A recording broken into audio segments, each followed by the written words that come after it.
41 buts marqués sous le maillot olympien entre 97 et 2000. Des buts de près, de loin, du droit, du gauche, de la tête, sur coup franc. C'était l'attaquant complet qui a laissé une marque indélébile dans le cœur des supporters marseillais en seulement 2 ans et demi passés sous le maillot olympien. Fabrizio Ravanelli est avec nous, c'est l'invité de la causerie aujourd'hui. Bonjour Fabrizio. Bonjour à vous. Merci beaucoup d'avoir accepté notre invitation.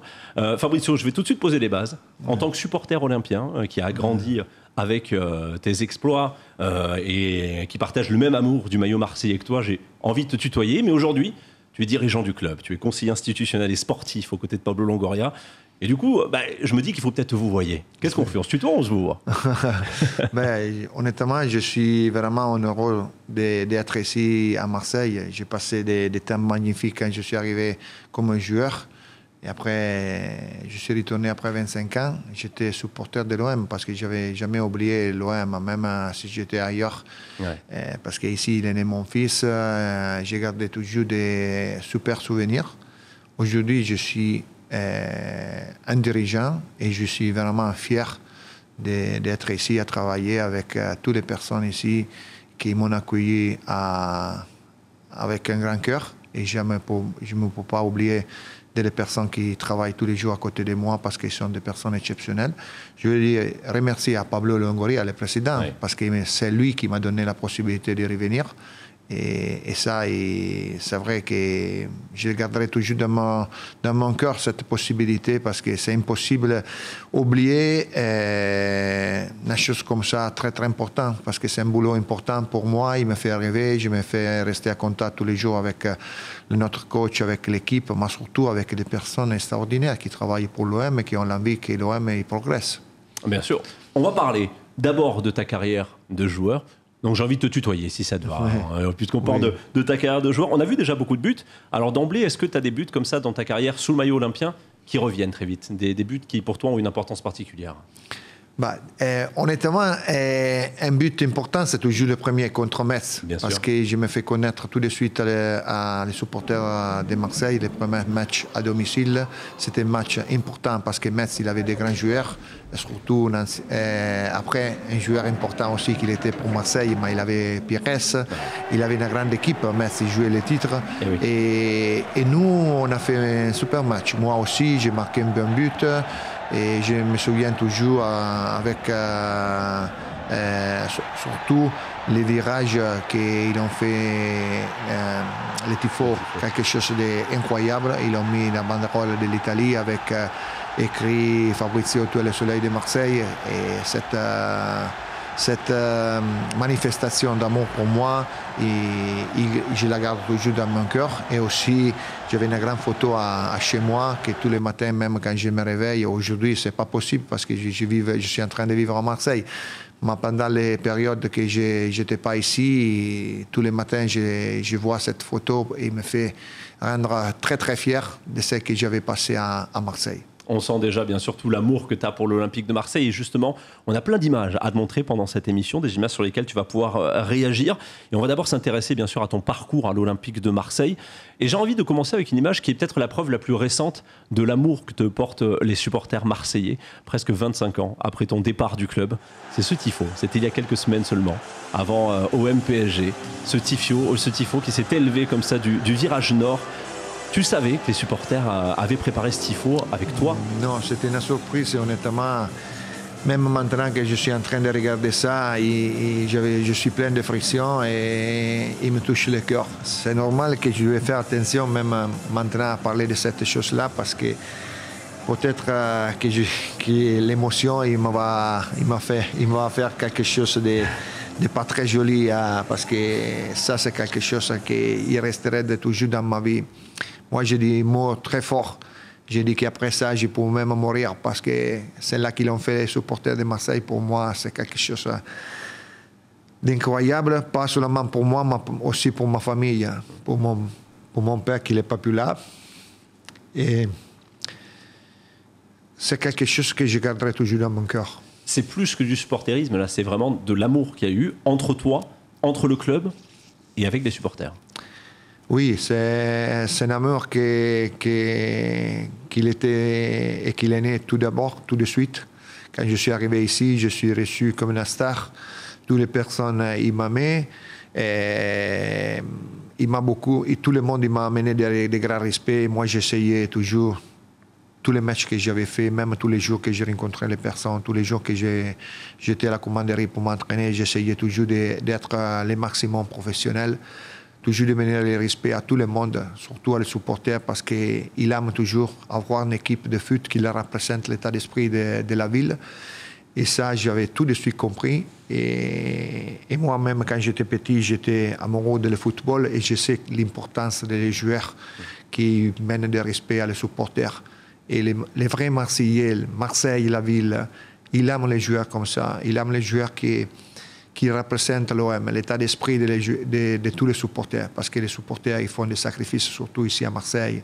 Et certaines fois, même comme certains matchs, quand je joue vendredi, les supporters, ils vont partir de son boulot, ils vont quitter le boulot pour venir à supporter l'équipe. Et ça, c'est des choses que tout le monde devait comprendre. Les supporters de Marseille, ils sont uniques.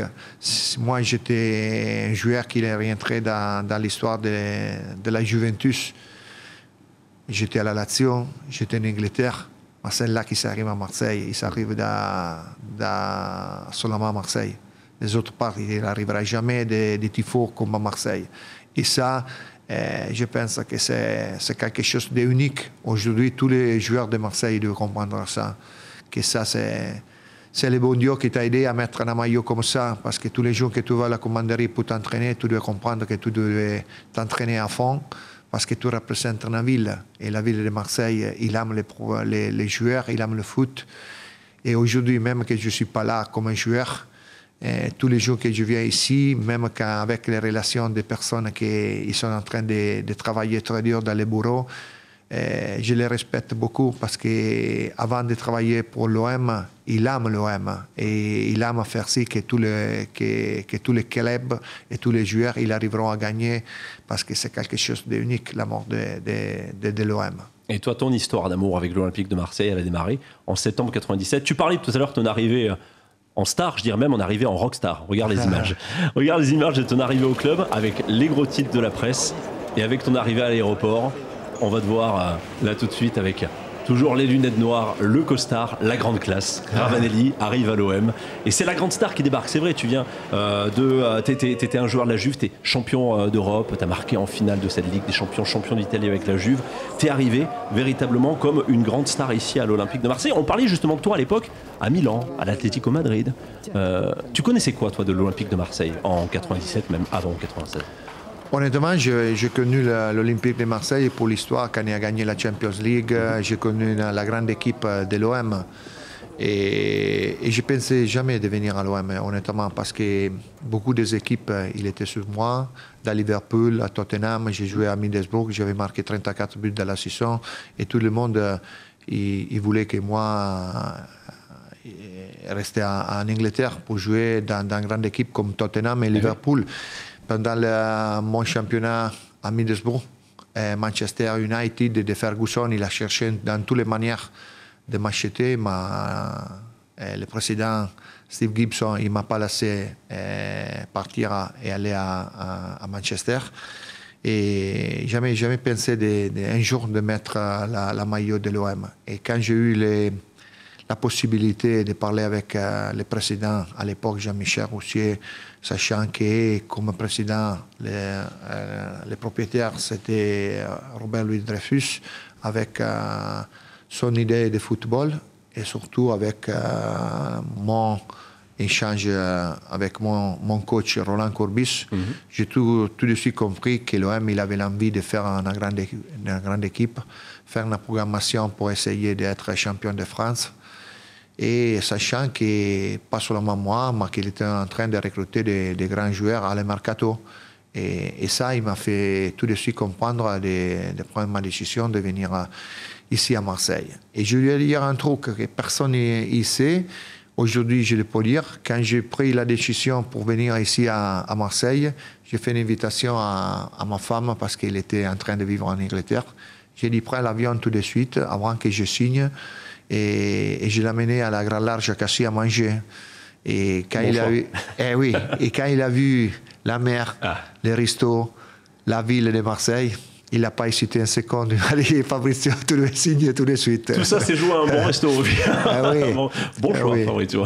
Oui. Bon choix. Oui. Mais tu t'attendais à cette passion, à cette vague d'amour que tu as reçue en arrivant au club? Honnêtement, non. Ah ouais. Non, et c'était mon premier comme émotion, quand j'avais tout de suite compris tous les bruits que j'ai fait quand je suis arrivé, parce que tout le monde il avait compris qu'avant d'arriver un grand joueur, parce qu'à l'époque j'étais un des meilleurs attaquants d'Europe, c'est pas pour être prétentieux, parce que c'était les buts que j'avais marqués, tout ça, tous les trophées que j'avais gagnés avec la Juventus, tout ça. Et j'ai tout de suite compris la mentalité de la population de Marseille. Et j'ai tout de suite compris, même avec des échanges avec Laurent Blanc, avec Marcel Dib à l'époque, c'était directeur sportif, avec les coachs Roland Courbis, j'avais tout de suite compris que les supporters, il aimaient toujours des joueurs qui étaient en train de se battre sur le terrain. Et ça, pour moi, c'était facile parce que c'était mon style de jeu, c'était mon style de vie. Parce que même aujourd'hui, que je ne suis pas plus joueur, mon style de vie, c'est celle-là de combattre tous les jours, d'être toujours performante dans moi-même, pour mon boulot, pour mon relation avec les amis, être toujours professionnel. Et je n'ai pas de visage, je n'ai pas jamais trahi les personnes. Et ça, c'est l'éducation qui m'a donné ma famille, mais surtout celle-là que j'avais appris quand j'étais joueur à la Juventus. Et je suis en train aussi aujourd'hui de mener mon expérience ici avec tous les Marseillais. Et c'est pour ça que je me trouve très très bien à Marseille, parce que toutes les personnes qui sont ici dans le club, je l'aime beaucoup, parce qu'ils me respectent dans les premiers jours que je suis retourné. Et j'aimerais bien un jour, j'espère le plus tard possible, quand j'arriverai à quitter l'OM, il sera dur. Rien que de l'évoquer, déjà, c'est déjà difficile. On n'en est pas là du tout pour l'instant. Ton histoire avec l'OM continue, bien entendu, et encore de beaux moments à vivre ensemble. On va revenir sur... Vous savez, même dans ce moment-là, quand je suis en train de parler avec vous, il m'arrive une émotion très très forte. Et certaines fois, je n'arrive pas même à trouver des mots pour dire l'émotion que je suis en train de vivre, même dans ce moment-là. J'avais une émotion très forte. Et je suis aujourd'hui en difficulté à parler avec vous. Ouais. Ça, c'est l'émotion de Marseille. Mais c'est grâce à cette émotion, grâce à cet amour que toi aussi tu reçois l'amour des supporters marseillais. Et ça a été tout de suite. Ça a été tout de suite, dès ton arrivée au club. Tu en as parlé tout à l'heure de ce tifo. On va voir cette image, ce tifo pour le premier match à domicile. Alors en l'occurrence, tu n'étais pas dans le groupe parce que tu étais malade pour ce premier match. Tu étais face à Toulouse. Tu venais d'arriver et tu as ce tifo-là qui sort dans les tribunes. Tu sais qu'à l'époque, ça ne se faisait pas, ça, des tifos pour les joueurs. Ça a été le premier tifo pour un joueur. Et ça a été pour toi. Avec ce message de soutien, parce que voilà, tu étais malade, tu n'étais pas dans le groupe. Et au-delà de ce tifo, il y a aussi autre chose qui a été fait à l'époque. Et je l'ai ici. C'est aussi cette écharpe. Cette écharpe, celle-là aussi, elle est mythique. Ravanelli. Et celle-là, pareil, ça se faisait pas à l'époque. Ça se faisait pas des écharpes pour les joueurs. Tu as été le premier à être immortalisé sur une écharpe, sur un tifo. Alors, c'est magnifique, mais quand tu arrives, est-ce que ça met la pression quand même? Est-ce que tu dis, waouh, là, l'attente, elle est haute, il va falloir que j'assure? Ça, je ne voulais pas être prétentieux. Pardon, mais je te devais dire que moi, avec la pression, je me vais alimenter. Parce que moi, je me pose toujours des questions. Et je te la pose aussi à toi aujourd'hui, maintenant que nous sommes en train de faire cet échange très amicalement, sachant que les grands stars, les grandes personnes qui ont le pouvoir, toutes les personnes qui sont à très haut niveau, ils ont toujours la pression. Et alors, je dis, quand il t'arrive la pression, ça veut dire que tu es une personne importante et on devait toujours maîtriser cette pression. Et c'était la chose la plus bonne qui te peut arriver dans la vie, la pression. Et la personne qui te dit, oh, la pression peut-être qui me fait pas bien jouer, ils me vont trembler les jambes. Et vous savez, moi j'avais certaines fois essayé de frapper même les pénaltys à les derniers moments, même en Angleterre, des matchs très très importants avec la Juventus. Et vous savez, dans le moment que vous prenez le ballon et vous le mettez dans la juste position pour frapper les pénaltys. et personne n'y parle dans les supporters. Le stade, il est en complet silence. Et vous êtes en train de réfléchir, de mettre le ballon et penser que vous devez marquer. Et tout le monde, il attend que tu marques le but. Et ce moment-là, c'est une impression incroyable. Ouais. OK? Moi, je m'entraîne et je suis en train d'être joueur pour ça. Et pour moi, je suis fier qu'il y a encore 10 personnes avec le gardien de but qui peuvent faire ça. Et c'est moi qui je frappe le penalty. Et ça, c'est une chose incroyable. C'est quelque chose qui te rend unique. Et ça, c'est la pression que j'aime. C'est ça que je dis certaines fois, même à les joueurs de Marseille d'aujourd'hui. La pression, c'est quelque chose d'extraordinaire qui t'arrive. Et tu ne dois jamais avoir, comme je dis, tu ne dois jamais être faible avec la pression. Ouais. La pression, il te doit donner toujours la conviction, la mentalité de dire, voilà, il est arrivé la pression. Alors, ça voulait dire que je suis un joueur important, une personne importante, et je l'avais géré, et je vais montrer à tout le monde que moi, avec la pression, il n'y a qu'un problème. Ça, c'est une belle philosophie. Hein. C'est une belle philosophie, et tu l'as prouvé tout de suite. Parce que dès ton premier match, tu as marqué tout de suite. Oui. Tu as parlé tout à l'heure du match à la maison contre Metz, contre le Metz de Robert Pires. Oui. Il y avait un match avant, c'était du côté de Rennes, oui. et c'était ton premier but. On va le revoir, ce premier but, regarde. Allez, ça va, Fabrizio? Tiens, c'est ton cadeau de bienvenue. Oui, c'est sa spécialité. Hein. Il en a très peu raté. Hein. Et il le marque quand même en 2 temps. Voilà le premier but de Fabrizio Ravanelli. Et ça c'est tout dire. Parce que simplement le marquer en 2 temps, ça veut dire beaucoup de choses. Ça veut dire que Ravanelli, c'est un véritable chasseur de but. Oui, c'est là. Et puis ça veut dire aussi c'est la classe. Bon, c'est vrai qu'il continue et il n'est pas abattu, il continue sur la frappe qu'il a faite. Donc ça c'est bien. Elle est repoussée, on le voit en ralenti. Voilà. Et la frappe, il veut le prendre en contre-pied. Artebis fait un très bel arrêt. Mais Ravanelli continue. Et là, on voit la classe du joueur. Alors voilà, premier match, premier but, première passe décisive aussi dans ce match. Les commentateurs le disent, normalement c'est le président, c'est Laurent Blanc qui tire les pénaltys. Oui. Là ils disent qu'il te l'a offert, Laurent Blanc. C'est quoi la vérité? Est-ce qu'il te l'a offert ou est-ce que c'est toi qui allais le chercher en disant allez, c'est mon premier match, donne-moi le celui-là, je veux marquer? Je dis la vérité. Moi, quand j'étais joueur, dans ma mentalité, quand tu représentes l'avant-centre, l'attaquant de ton équipe, tu devais frapper le penalty. Ouais. Ça, c'est important. Même si le président, c'était Laurent Blanc, c'était le capitaine, tu arrives, tout ça. Beaucoup de respect pour Laurent. Mais moi, je suis l'attaquant de Marseille. Marseille m'a payé cher. J'ai gagné la Champions League, j'ai gagné tout. J'arrive à Marseille avec beaucoup d'attentes. Je devais montrer mon personnalité. Moi, j'aime les joueurs qui ont la personnalité. Et je dis encore une fois, je ne voulais pas être prétentieux, mais dans ma vie, je me suis toujours pris des responsabilités. Même quand j'avais 17 ans, à Pérouse, j'ai joué avec des grands joueurs. Moi, j'ai frappé les pénaltys et les coups francs. À 17 ans, c'était mon premier championnat.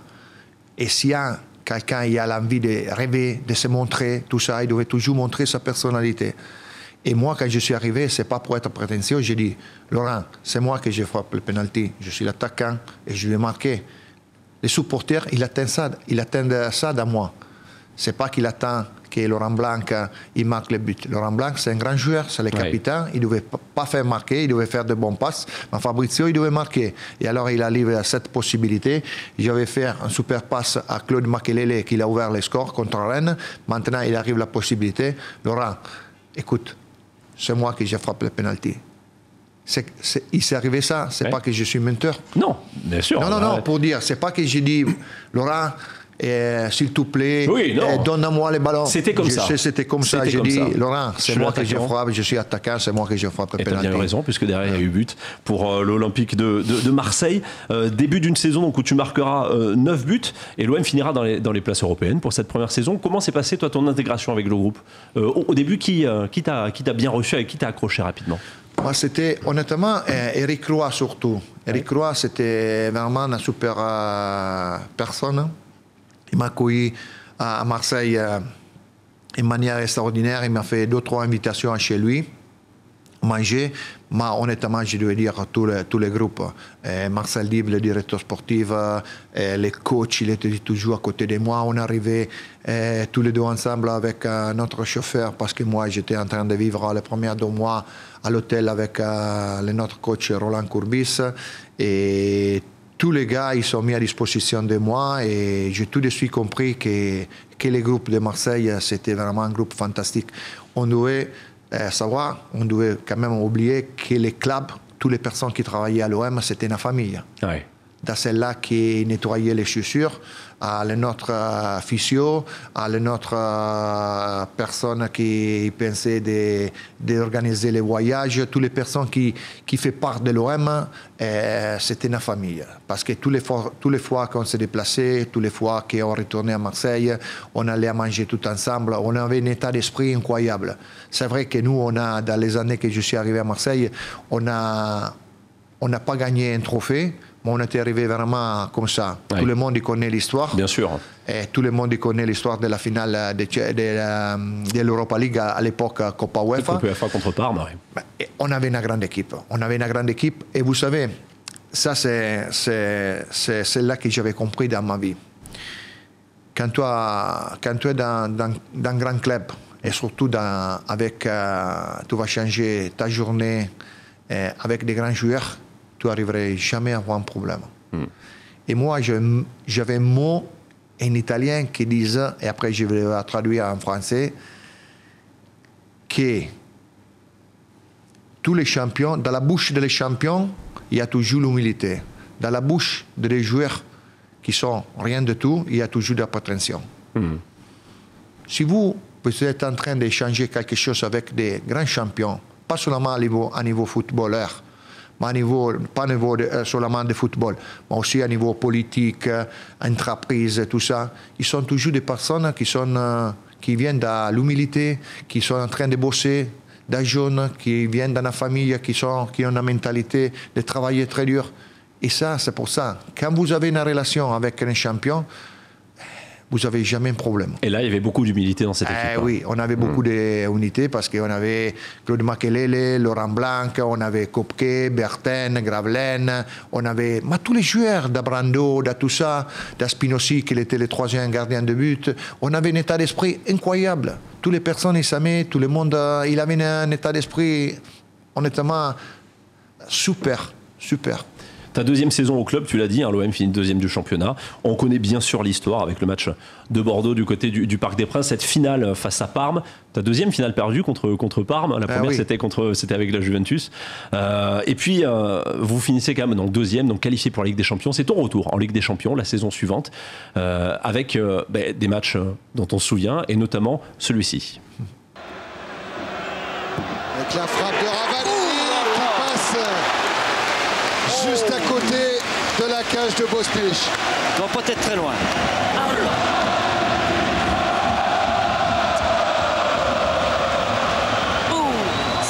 Et il passe juste à côté. Tu ne marques pas ce soir-là, mais l'OM s'impose. On le sait, face à Manchester United. Avec le but de Gallas. Le but de Gallas.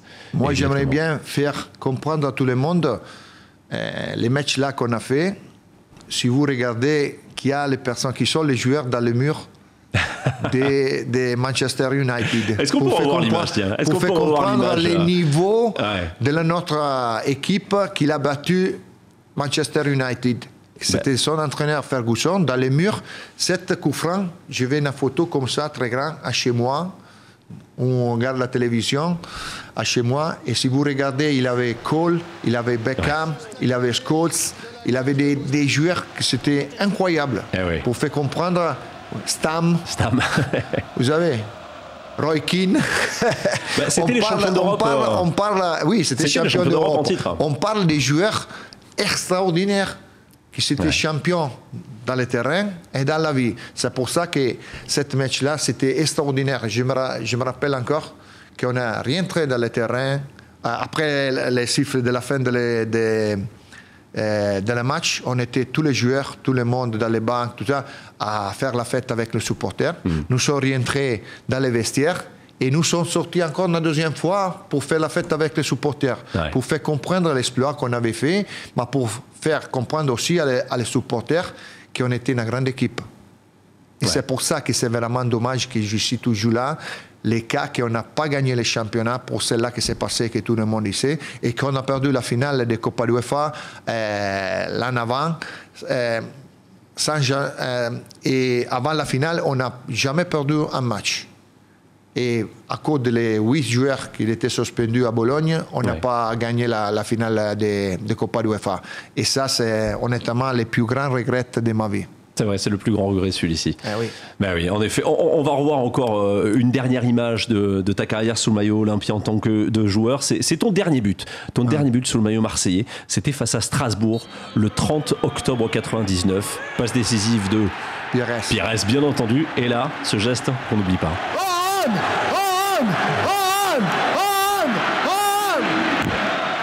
C'est la passion qui parle, là, c'est la passion qui parle.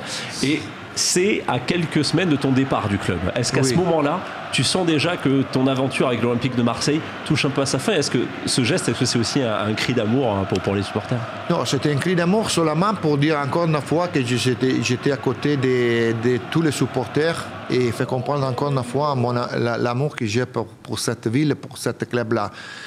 Mais après, honnêtement, dans ce moment-là, je n'ai pas encore pris la décision de retourner en Italie parce que vous savez, moi, je suis retourné en Italie, j'avais quitté l'OM seulement pour un problème de mon père parce qu'il est en train de mourir. Sinon, si mon père il était bien, moi, je suis sûr que c'était impossible de quitter l'OM pour moi. Même s'il m'arrivait une proposition comme il m'est arrivé quand j'étais à l'époque avec Roland Courbis, parce que beaucoup de monde ne sait pas que les premières années, quand je suis arrivé, après 2 mois, Milan, avec Capello, il voulait que moi, j'ai quitté l'OM pour partir à Milan. Et on a rencontré à Monaco Galliani et Braida pour faire ce que moi, je devais quitter l'OM pour aller à Milan. Moi, j'ai dit non. J'ai dit, moi, je reste à Marseille, je suis venu à Marseille. T'as pas hésité? Et je n'ai pas hésité. Ma famille, elle était bien, mon fils, il était bien. Et quand il est arrivé, j'ai tout de suite compris que la qualité de vie, l'amour des supporters pour l'OM, c'était quelque chose d'unique. Et je pensais pas une seconde de quitter l'OM. Et j'ai dit, ça, c'est peut-être que c'est mon dernier club. Et malheureusement, ce n'était pas ça parce qu'après, mon père, il est décédé et à cause de mon père, j'ai quitté l'OM. Tu as dû rentrer en Italie. Justement, tu avais joué contre la Lazio avec l'OM. Oui, c'était le 24 novembre. Oui. À peine 2-3 semaines après, tu partais du côté de la Lazio, justement. À cette époque-là, tu connaissais déjà ta destination ou pas encore vraiment? Oui, je connais ma destination. Et après le match, j'ai rencontré le président de la Lazio, Cragnotti, et l'entraîneur. Et on a pris la décision avec Roland et l'OM de partir parce que mon père, il était vraiment malade. Et c'était... Mon père, il voulait que moi, je retourne en Italie à côté de lui. Et moi aussi. Bien sûr. Parce que mon père, il m'a donné toute sa vie. Et il fallait être là. Il fallait être là. Et tu as fait le choix de partir à la Lazio. Sur le moment, tu pensais que ton histoire avec l'Olympique de Marseille était terminée. Mais non, parce que tu es revenu. 20 ans plus tard, 25 ans plus tard presque. On parlera justement de ta nouvelle mission ici, de ton retour à l'Olympique de Marseille dans quelques instants. Mais avant, j'aimerais te montrer quelques photos et te faire réagir. La première, c'est celle-ci. C'est Pérouse. C'est Pérouse. C'est ta ville. C'est là où tout a commencé pour toi. Ah oui. Une ville qui va bien au-delà du football pour toi, forcément. Oui, c'est une ville importante. C'est le centre-ville où j'habite maintenant. À 100 mètres d'ici, j'avais mon appartement. Et c'est quelque chose de très fort pour moi parce que je suis né ici, ma famille il est là, mon fils et ma femme maintenant ils sont en train de vivre là-bas. Et c'est une ville qui me fait rêver quand même. Oui, bien sûr. Il était comment le petit Fabrizio Ravanelli dans les rues de Pérouse comme ça? Est-ce qu'il avait toujours un ballon au pied? Est-ce qu'il s'imaginait déjà grand footballeur plus tard? Non, je rêvais toujours de jouer au football. Et les petits jeunes, quand j'étais petit, je rêvais toujours de jouer au football. Et j'étais toujours avec les ballons dans les pieds. Et je m'entraînais tous les jours. Même quand j'ai eu 14 ans, 15 ans, je faisais toujours ma passion de football. C'était toujours la première chose. Et j'avais toujours gardé mon rêve d'un jour devenir un grand star de football. Rêve exaucé. Oui, Tu as commencé vraiment. à Pérouse et tu as terminé à Pérouse. On voit cette image avec le maillot de Perugia. C'était important pour toi de terminer là où tout a commencé, de boucler la boucle en fait? Oui, c'était... Je ne sais pas comment se dit en français, c'était le tournant de ma vie, non? C'était le dernier cycle tournant de ma vie et j'ai démarré à Pérouse et j'ai terminé ma carrière à Pérouse. Et c'était les rêves de mon père, parce que quand je suis parti de Pérouse, lui, il m'a dit toujours, un jour, tu deviendras un très grand joueur. Tu arriveras à jouer dans l'équipe de la Squadra Azzurra. Et j'ai dit, papa, arrête-toi, ça c'est un rêve trop grand pour moi. Et il m'a dit, non, tu arriveras, sûr. Mais quand même, après ça, tu verras que ta carrière ça terminera à Pérouse. Et ça, c'est arrivé. Et certaines fois, même quand j'étais en train de m'échauffer sur le terrain, j'ai tourné ma tête dans la tribune pour regarder s'il avait mon père, mais il n'était pas là. Mais il te voyait tout de même de là où il était, bien sûr, terminer ta carrière de joueur à Pérouse. Et une autre photo, tiens, à te montrer, une autre photo, celle-ci, une autre ville. C'est Turin. Ah oui, forcément, Turin. C'est là où tu as remporté tes plus grands titres. Oui. Une fin à Turin, peut-être un petit peu amère, en eau de boudin, comme on dit. Qu'est-ce que tu retiens de tes années turinoises? C'est surtout du bonheur. C'est des mots extraordinaires, parce que Turin fait partie des grandes parts de ma vie. Pas seulement pour les trophées que j'avais gagnés, parce que j'ai joué dans un club qu'il est connu dans tout le monde, mais surtout parce qu'il m'a fait devenir un homme avec des valeurs. Pas parce que mon père ne me l'a pas donné, parce que mon père et ma famille me l'ont donné, mais surtout, la Juventus, c'était un gym d'éducation. C'était une salle de musculation, d'éducation, de professionnalisme. Il m'a fait comprendre comment je devais comporter. C'était le haut niveau. C'était le haut niveau, c'était le maximum. Ouais. Et aujourd'hui, je te vais dire la vérité, je suis encore attentif dans toutes les interviews qui font la famille Agnelli, parce que j'ai que des références à la famille Agnelli, parce qu'ils sont toujours l'histoire de l'Italie, pas de le football. L'histoire de l'entreprise, les voitures, la Fiat et maintenant la Jeep et tout ça. Et la famille Agnelli, c'était le seul propriétaire dans l'histoire du football de la Juventus. Ça, c'est unique en Italie, parce que toutes les équipes ils ont changé de propriétaire. La Juventus, c'est la seule équipe qui a gardé toujours les mêmes propriétaires. Et ça, c'est important. Oui. La Juventus, pour moi, c'est tout. Parce qu'il m'a donné une éducation incroyable, il m'a donné quelque chose, honnêtement, que les autres équipes ne m'ont pas donné. Et puis tu disais, une expérience dont tu te sers encore aujourd'hui dans tes nouvelles fonctions, dont on parlera dans quelques instants. Avant, une petite photo, t'en parlais il y a quelques instants, cette photo-là aussi. La Squadra, forcément, la Squadra Azzurra. Tu as été sélectionné, bien sûr, en équipe d'Italie. La sélection, pour toi, ça a toujours été un rêve? Oui, c'était un rêve, parce qu'après, vous savez, je suis arrivé à la Juventus avec des grands attaquants. Et j'étais le 7e attaquant. Quand je suis arrivé dans la Reggiana, c'était la 2e division, Serie B, à la Juventus. Et petit à petit, j'avais gagné ma place. Juste arrivé, les premiers attaquants. J'avais gagné les championnats, j'ai gagné la Champions League, j'ai gagné la Coppa UEFA, j'ai gagné la Super Cup, j'ai gagné la Champions League. J'ai gagné tous les trophées possibles à la Juventus. Et quand il est arrivé la première sélection, Arrigo Sacchi, il a choisi moi et pas les autres attaquants de la Juventus. Mais vous savez qui c'était les autres attaquants? Il avait Baggio et Vialli. Oui. Il a choisi Fabrizio Ravanelli. Pour moi, c'était quelque chose d'incroyable. Et ça qui m'a donné toujours la confiance de dire j'avais besoin de toi. Toi, tu représentes l'Italie, tu représentes l'état d'esprit de mon football. C'est là qui est en train de presser tout le monde. C'est là de faire les forces pour les coéquipiers. C'est là qui marque les buts. Cet état d'esprit, je le vois dans mon équipe, la Squadra Azzurra. Et ça, il m'a rendu fier. Il m'a fait rêver et il m'a fait comprendre que quelque chose que j'avais fait d'important avec la Juventus et j'avais essayé tout de suite de faire quelque chose d'important même avec la Squadra Azzurra parce que les premiers matchs que j'avais fait, j'avais tout de suite marqué et ça c'était important même pour moi.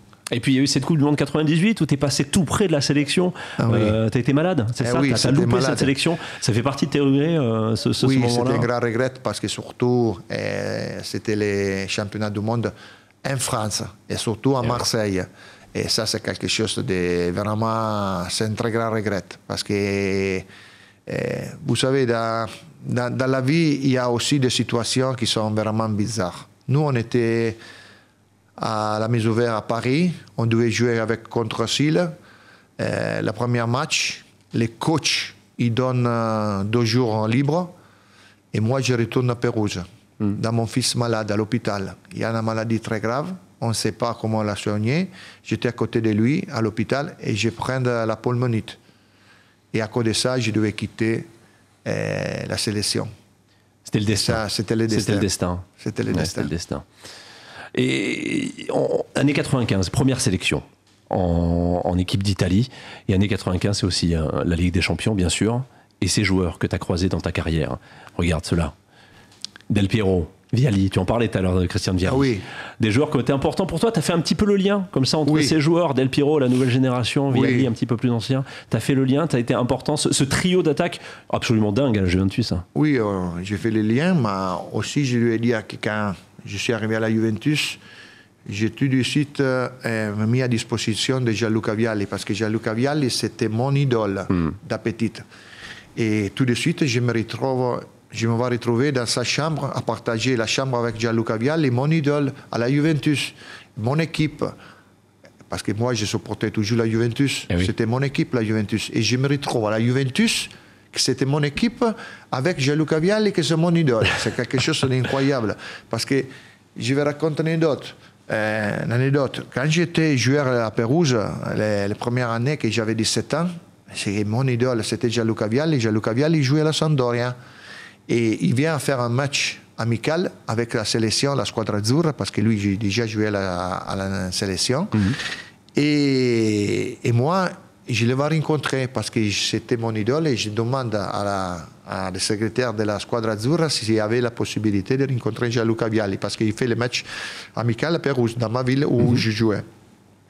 Il m'a dit pourquoi pas. Je rentre dans les vestiaires, Gianluca Vialli il était en train de se faire masser. Et je me vais présenter, je dis bonjour Gianluca, toi tu es mon idole, je suis Fabrizio, je joue maintenant, moi je te connais parce que je suis le football et je sais que toi marques beaucoup de buts à Pérouse, tu es très jeune, j'espère que toi un jour arriverais à jouer en Serie A, tout ça, et il me fait attends 2 secondes, il va descendre dans son lit de massage, il va dans son sac, il prend des chaussures et me fait cadeau de ses chaussures. Waouh! Ah ouais. C'est quelque chose d'unique, que seulement des grands joueurs, des grands leaders, ils font ça. Et il m'a fait rêver. Et cette chaussure-là, je la garde encore chez moi. C'est vrai. C'est quelque chose d'unique. Et quelques années après, je me retrouve dans la chambre avec lui. Il se souvient de ce moment-là, de sa chaussure. Bien sûr, bien sûr. Et pour faire comprendre que c'était Gianluca Vialli, je vais raconter même une autre anecdote pour faire comprendre qu'ils sont les stars, comme ils sont les leaders dans la vie, dans le football et tout ça. On devait jouer un match important contre Naples des championnats, mais on avait aussi un match important pour la Coppa UEFA, qu'après on va gagner. Et comme tous les soirs, à la veille du match, il passe Giovanni Trapattoni à demander à Gianluca Vialli, pas moi parce que j'étais les premières années. Et oui, Gianluca, comment ça va? Et j'ai dit, oui, coach, ça va bien. Mais moi, je ne voulais pas jouer demain parce que je ne voulais pas prendre des risques, je voulais repousser pour être performant le maximum. Et mercredi prochain, quand on joue le match contre Lisbonne. Et il dit, ok, ça va. Et après ça, Trapattoni est en train de sortir et ils disent ah coach pardon mais l'important c'est qu'il va jouer Fabrizio. Et Trapattoni il s'arrête 2 secondes, il reste mal et dit t'inquiète pas, c'est moi l'entraîneur, c'est moi qui vais décider.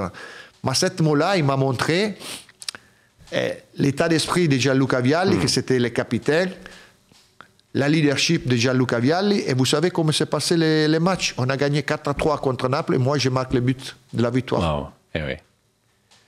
Et il n'était pas jaloux de moi que je faisais l'attaquant. Et ça, c'est la mentalité qu'on devait garder. Pas seulement sur le terrain. Moi, je dis aussi dans l'état d'esprit que dans les bureaux qu'on est en train de travailler à l'OM, on devait toujours aider ton coéquipier, ton ami, s'il a une difficulté, si tu le vois qu'il est bon et il n'a pas la chance d'avoir la possibilité pour se montrer. Ça, ils sont les leaders. Le leader, c'est pas qui dit « moi, je suis leader ». Non, c'est le vestiaire qui va dire « toi, tu es le leader ». C'est ce que tu disais tout à l'heure, c'est l'humilité aussi, oui, l'humilité du leader qui est là, qui est présente. Un mot aussi sur ton passage en Angleterre, tes deux passages en Angleterre, Middlesbrough et Derby County, avec une nouvelle photo de tes passages voilà, sur les pelouses anglaises. En Angleterre, tu as marqué beaucoup de buts, tu as aussi connu des relégations avec tes deux clubs. Qu'est-ce que tu gardes de ces passages en Angleterre? Alors, le premier passage, c'était un passage important au niveau de ma carrière, parce que je marque 34 buts. Oui. Je viens de faire un hat-trick, 3 buts, le premier match contre Liverpool. Et c'était lui comme meilleur début d'un joueur étranger dans l'histoire du football anglais. Ouais. Et ça, c'est quelque chose que je garde encore très, très fort dans mon cœur. Et c'était quelque chose d'incroyable, moi aussi avec beaucoup de regrets. Parce que si j'avais la machine pour retourner derrière, j'arriverais jamais à quitter la Juventus pour Middlesbrough. Ouais.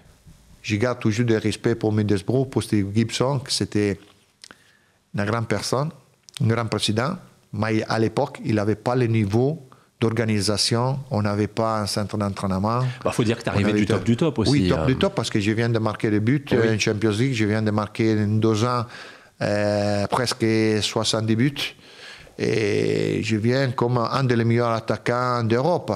Et ça, c'était une faute que... Honnêtement, je peux dire aujourd'hui, ma femme, il ne me pardonne pas. C'est vrai. Mais après, tu as pardonné quand tu es venu à l'OM et que tu l'as amené à Cassis sur le port. Donc ça, c'est réparé. Et puis à Derby County, rapidement, tu as retrouvé un joueur que tu avais croisé sur les pelouses. C'est Pierre Ducrot, que tu avais croisé. On l'a vu tout à l'heure sur le tifo face à Paris. Le tête contre tête, c'était avec lui. Vous parliez de cette rivalité Paris Saint-Germain. Certaines fois, on s'est chambré. Moi, Pierre, c'était vraiment un très bon gars. Et surtout un bon joueur. On a passé des bons moments, même si l'équipe n'était pas bonne. Et mon choix, c'était aussi pas très bon. Mais c'était quand même une expérience positive. Parce que même quand tu fais des expériences négatives, ils te donnent toujours quelque chose d'important pour essayer d'avoir de l'expérience dans la prochaine fois qu'ils arrivent. Parce que toujours, ce sont de l'expérience mauvaise qui te font grandir, ils te font comprendre à certaines situations. Et dans cette chose-là, tu as la possibilité d'aller au bout, à le but que tu as dans ta tête. C'est le chemin que tu prends. Oui, c'est le chemin que tu prends qui t'amène à ta destination, forcément. Oui. On a quelques surprises pour toi, Fabrizio. On a quelques surprises, quelques petits messages. Le premier, écoute-le, c'est celui-ci. Fabrizio, tu m'entends bien? Alors écoute-moi bien. Tu t'imagines ce qu'on me raconte, qu'on aurait été stupides tous les deux de se faire siffler un penalty alors qu'il n'y aurait pas eu faute? Et tout ça pour ne plus avoir de pénalty pendant 6 mois. Ah, mais là, dis-moi, rassure-moi, ils nous prennent vraiment pour des imbéciles. Et je pense qu'on est loin d'être imbéciles. En tout cas, on s'en fout du pénalty, même si ça nous a coûté le titre, parce que pendant 6 mois, il n'y en a plus eu. Moi, ce qui m'intéresse, c'est que tu sois à l'OM, que tu sois aussi content que tu l'étais quand tu étais joueur. Et je t'embrasse très fort, toi et toute ta famille. Ciao, mon Fabrizio, toi à moi. Roland Courbis, quand t'en parles, tu dis mon coach, Roland Courbis, et tu nous l'as dit tout à l'heure, tu as démarré ton aventure olympienne avec lui à l'hôtel. On sent une relation particulière entre tous les deux. Oui, c'était une relation magnifique. Magnifique parce que Roland, il avait un grand cœur. C'était une personne unique. Il avait des défauts, comme tout le monde. Mais beaucoup de fois, il est venu à chez moi, même à Pérouse, à manger dans ma famille. Il est venu chez moi à Marseille, à Cassis, à manger la pâte, les tagliatelle, les cappelletti. Il est venu beaucoup de fois parce que ma femme, il aime cuisiner. Et on avait une relation très très forte. Même si certaines fois, on se disait les choses face à face, parce que moi, je n'aime pas yes man. Moi, j'aime toujours les personnes qui sont franches, qui te disent les choses dans ton visage. Lui, c'est une personne extraordinaire. Qu'il aura toujours une part dans mon cœur, même si on se passe pas un coup de fil, pas souvent. Mais Roland Courbis, je le garderai toujours dans mon cœur. Ça, c'est sûr. C'était une personne magnifique. Et alors, il a parlé d'un épisode qu'on n'a pas encore évoqué dans cette émission, c'est ce penalty, bien sûr, à Paris, ce contact avec Grabé Sandratana dans la surface de réparation. On va le revoir. On l'a vu et revu, cette image. Tu rentres dans la surface et là, tu t'écroules. Alors aujourd'hui, tu peux nous dire, s'il y avait la VAR, il y aurait penalty ou pas? Oui, parce que c'était penalty, c'était une chose sûre, Parce que dans ce moment-là, lui, avec les pieds gauche, si nous on retourne, on fait doucement, il me va toucher, même si ce n'est pas volontaire, mais il ne me permet pas d'arriver sur le ballon tranquillement. Et avec la VAR, c'était penalty 100%. 100%. Comme ça, oui, 100%. Ouais. Parce qu'avec la VAR, maintenant, aujourd'hui, on peut dire que même s'il ne l'a fait pas exprès, parce que je suis sûr, lui, il ne l'a fait pas exprès, mais moi, je l'avais dribblé très facilement, parce que lui, il continue encore à dire que ce n'était pas penalty. Alors, moi, j'ai fait un petit peu le fanfaron. J'ai dit, c'était très facile, t'es dribblé. J'ai dribblé lui.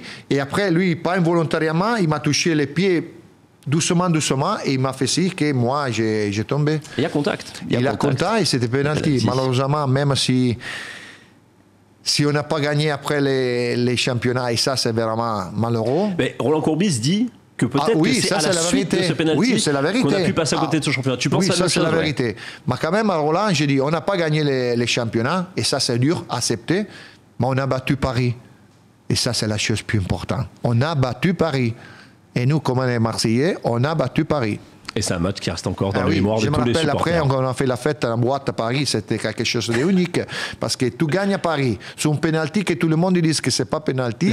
Et après, on va faire la fête dans la boîte à Paris. Ça, c'est quelque chose avec notre cigare. Et c'était bien. Avec les verres de champagne et on fait la fête. Ça, c'était la chose plus bonne. Ouais, c'était la fête pour tous les supporters aussi qui ont vécu la même chose que toi à leur échelle, bien sûr. Et puis, c'est un penalty qui est rentré dans ta légende. Cette action, oui, elle est rentrée dans la légende de Fabrizio Ravanelli. On a vu le message de ton coach. On va voir un message d'un ancien coéquipier. Grande Fabrizio, j'espère que tu vas bien. Écoute, petite vidéo pour te souhaiter un très très joyeux anniversaire. Profite bien de cette journée avec la famille, les enfants et les amis. Et surtout, tu bois, comme d'habitude, avec modération. Petite question, tu sais quand on a gagné à Nantes lors de la dernière journée de championnat, bon, c'est moi qui a marqué le petit but, est-ce que tu te souviens ce que tu m'as fait ou pas pour célébrer ce but? Je t'embrasse, à bientôt et Forza l'OM, ciao. Alors écoute, on a les images de ce but de Pires à Nantes, dernière journée de championnat, on va te la montrer et tu vas nous expliquer un petit peu s'il y a quelque chose derrière tout ça. On va voir cette image, le but. Avec voilà. Toi t'es en bas de l'écran, on le voit, Pires qui marque ce but et en effet le premier à venir fêter ça, c'est toi.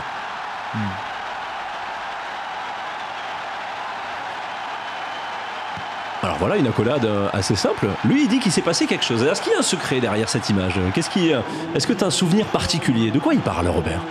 Moi, je disais que c'était lui qui marquait les buts pour gagner les championnats. Ouais. Avant la veille du match. Je dis, je suis sûr que tu arriverais à marquer les buts des championnats. Et ça, je ne me suis pas trompé parce que lui, il a marqué. Mais après, on n'a pas gagné les championnats. Parce que Paris, tout le monde il a vu ce qui s'est passé à Paris contre Bordeaux. Bien sûr. On ne peut pas dire certaines choses, mais tout le monde il a vu comme c'est passé. Ça reste dans l'histoire, en effet. Robert Pires, on l'a vu, c'est lui qui te fait ta dernière passe décisive sur ton dernier but face à Strasbourg. Tu avais une relation particulière avec lui? Ah oui, c'était une personne, un joueur déjà magnifique. Un des joueurs plus forts que j'ai joué à l'Olympique de Marseille. C'était le joueur plus fort, honnêtement. Et c'est vraiment... C'était des sucres, des sugar. Parce que c'était une personne, quelque chose d'incroyable. Il est toujours à disposition. C'était un champion. Il n'était jamais par tension. Il était toujours disponible. Ça sont des joueurs qui font du bien dans les vestiaires, sur le terrain, dehors dans les vestiaires. C'est quelque chose d'unique. Et alors après l'ancien coéquipier, on a un message d'un ancien adversaire à toi. On l'écoute. Ciao Fabrizio, sono Ludovic Giulia, comment stai? Oui, j'ai pas perdu mon italien, j'espère que tu vas bien. Juste pour te dire que c'était un plaisir de jouer contre toi, plein de fois contre Marseille. Tu as été incroyable dans ce championnat de France. Et je voulais juste te dire que je me rappelle de toi sur le terrain, le vrai italien. Il n'y a pas un moment donné où tu étais d'accord avec ce que faisait l'arbitre. J'ai jamais vu un joueur autant râler. Pourtant, j'ai joué avec des joueurs italiens, mais alors toi, je crois que tu as été le summum du summum. En tout cas, merci d'avoir fait toute cette carrière. Merci d'être venu enfin jouer à Marseille. Et je te dis à bientôt. Ciao. Ah, Ludovic Joly, tu l'as croisé quelques fois sur les terrains. Alors, oui, il parle de tes performances, il parle aussi de ta personnalité, avec ce côté qu'on aime, ce côté un petit peu théâtral, commedia dell'arte. Est-ce que parfois, tu as eu peut-être du surjeu ou c'est vraiment à chaque fois la passion qui parle? Non, il parlait que la passion. Moi, quand je faisais ça, c'était les vrais Fabrizio. Ouais. La passion que je mettais sur le terrain. Déjà, je voulais dire merci à Julie parce que c'était un joueur fantastique. C'était un joueur très fort. Il allait vite, il est très fort à dribbler. C'était un joueur unique dans son style de jeu. Et je voulais dire merci. Et j'espère un jour de le croiser dans la tribune. Et pourquoi pas faire une invitation à lui, même pour le faire venir à regarder un match aujourd'hui de l'OM. Et par contre, non, c'est là que je voulais dire merci pour les bons mots qu'il a dit de moi. Moi, normalement, j'étais toujours, comme je dis, honnête dans mon comportement. C'était pas un comportement que j'étais pas menteur. Mon comportement, c'est ça, sur le terrain, dehors dans le terrain, ça.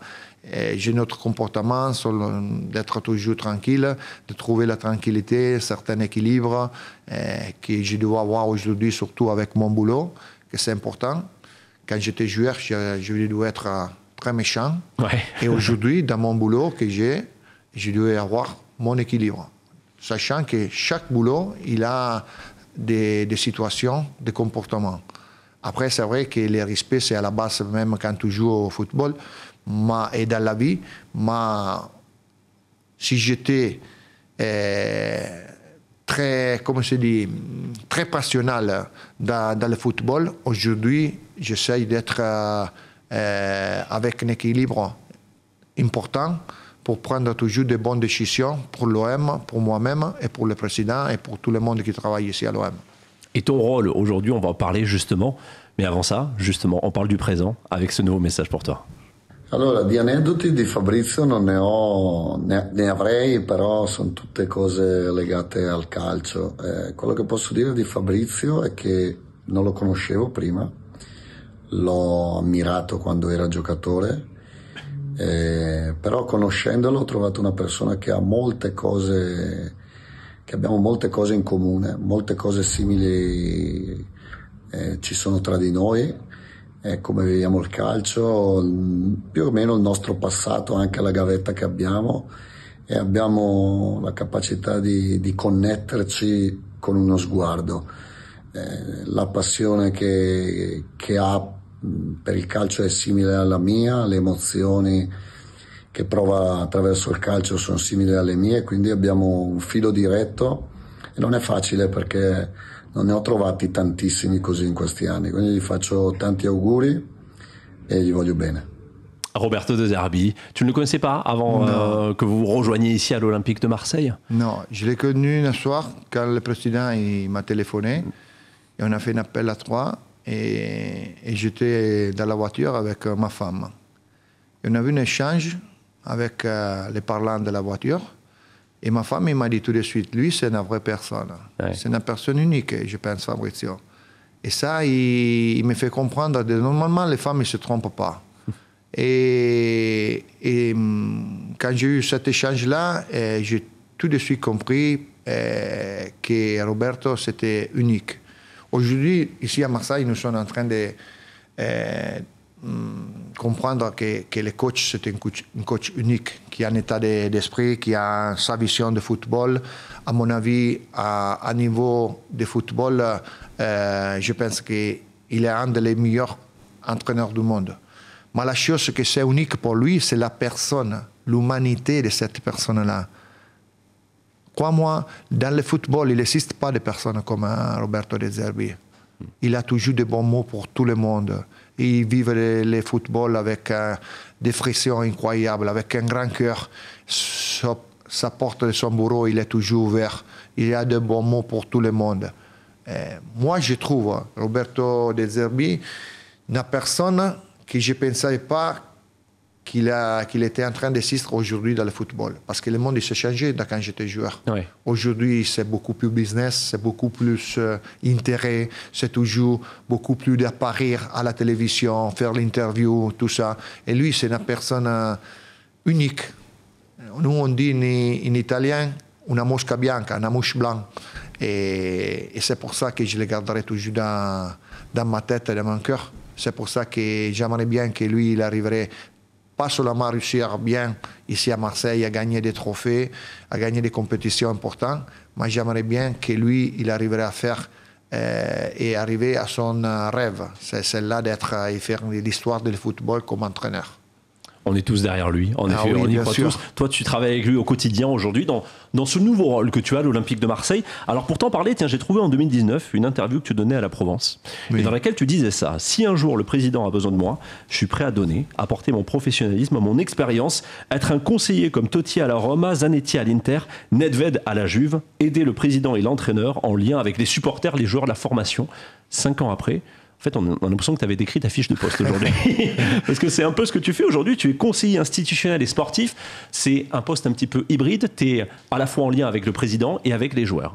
Oui, tu sais, c'est pas trop hybride parce que moi, je voulais pas passer pour une personne qui est là et qui fait seulement va aider à être conseiller du président. Mais j'essaie toujours aussi de faire passer les messages du président dans tous les bureaux de toutes les personnes qui sont ici, de faire comprendre mon expérience, de faire comprendre que si toutes les personnes qui sont ici, maintenant je parle des personnes ici, après on parlera de les joueurs. Toutes les personnes qui sont ici, ils sont en train de rêver, d'essayer de gagner le plus possible pour la famille, pour construire une famille.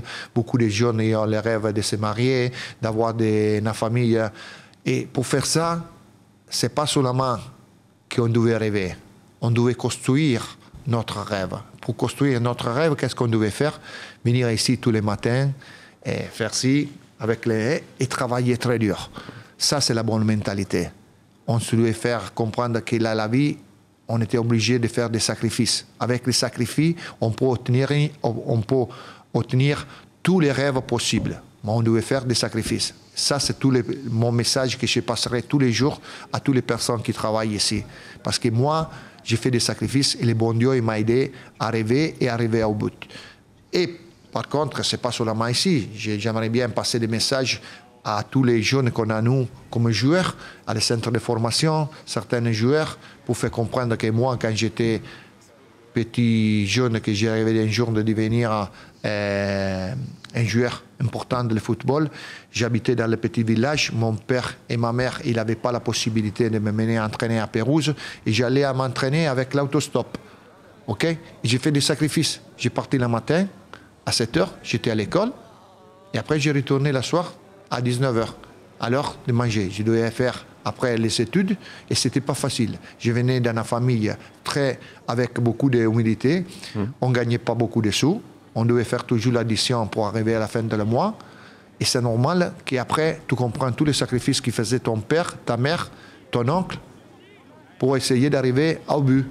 Et ça, il m'a fait partir dans une situation plus haute d'aujourd'hui. Aujourd'hui, tous les petits jeunes, ils ont la facilité d'avoir tous. C'est changer la vie sociale dans le monde entier.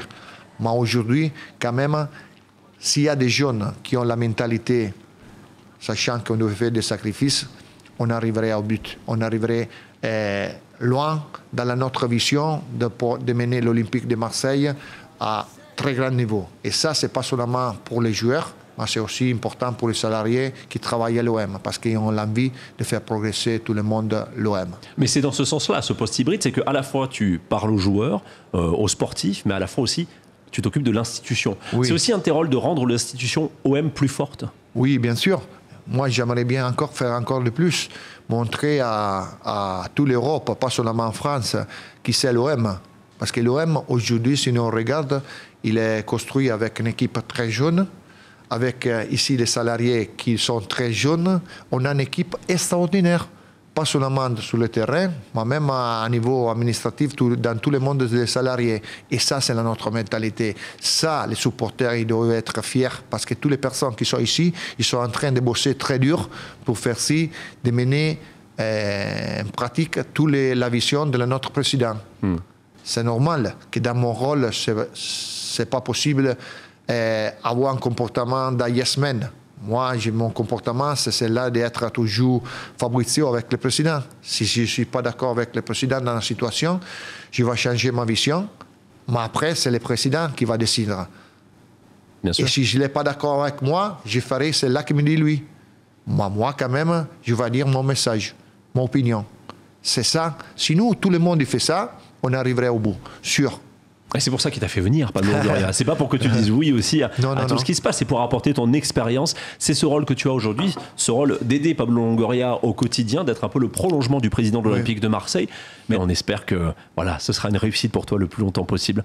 Merci en tout cas, Fabrizio, d'avoir partagé avec nous ce moment, de t'être livré, d'avoir partagé aussi tous ces beaux souvenirs avec le maillot olympien. Merci beaucoup, Fabrizio. Merci à toi que tu m'as fait vivre des moments uniques. Parce que sachant de revoir certains moments, tout m'a touché le cœur et je me suis émotionné beaucoup. Pardon si certaines fois ils ne sont pas sortis des mots tranquillement, mais l'émotion elle était très forte. Mais c'est pour ça qu'on t'aime. C'est pour ça que tous les supporters de l'Olympique de Marseille t'aiment, parce qu'on sait que tu as cette émotion et cet amour pour l'Olympique de Marseille. Merci à tous, merci aux équipes qui ont préparé cette émission et qui l'ont réalisée. Fabrizio, encore un grand merci. Merci à toi. Merci d'avoir participé à la causerie.